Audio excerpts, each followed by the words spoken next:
Hello বন্ধুরা, আমার YouTube চ্যানেলে তোমাদের সবাইকে অনেক অনেক ওয়েলকাম। তোমরা আমার আগের সুতোর রিল দিয়ে যে চোকারটা আমি তৈরি করেছিলাম সেটাতে অনেক ভালোবাসা দিয়েছো, তার জন্যে আমি আবারও তোমাদের সেই রকমই একটি চোকার আজ বানিয়ে দেখাবো। তো এর জন্য আমাদের লাগবে সুচ সুতো, পুরনো কাপড়ের টুকরো, কাঁচি, আঠা, আর লাগবে তোমার একটা মেন জিনিস খালি সুতোর রিল।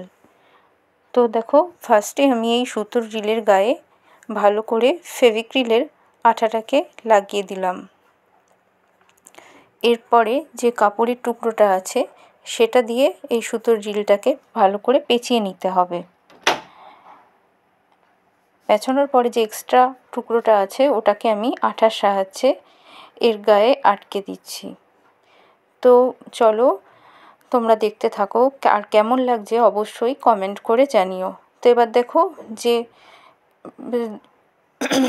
সুতো রিলের দুপাশে যে এক্সট্রা অংশটা আছে সেটাকে আমি ভালো করে আঠা লাগিয়ে একটা তুলির সাহায্যে ভালো করে মুড়িয়ে নিচ্ছি। দেখো, এইভাবে দুদিকে মুড়িয়ে দিতে হবে যাতে এটা বাইরে বেরিয়ে না আসতে পারে। তো এটা হয়ে গেছে। তো আমার কাছে একটা পুরনো কানের দুল ছিল, তো সেটাই আমি এর মাঝখানে আটকে নিয়েছি। এবার যে ব্যাক দড়ি বানিয়েছিলাম সেই দড়িটাকে আমি এর ভেতর দিয়ে দিচ্ছি।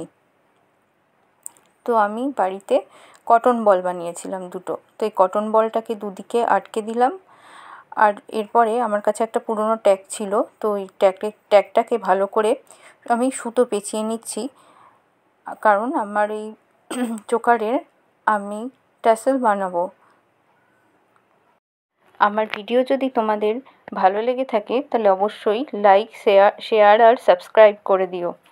তো এরপরে দেখো ট্যাসেলটাকে আমি পেছন দিকে আটকে নিচ্ছি, ভালো করে সুতো দিয়ে পেঁচিয়ে পেঁচিয়ে আটকে নিতে হবে। তো এরপর এটা অগোছালো ছিল, তার জন্য আমি একটা চিরুনির সাহায্যে এটাকে সমান করে নিচ্ছি।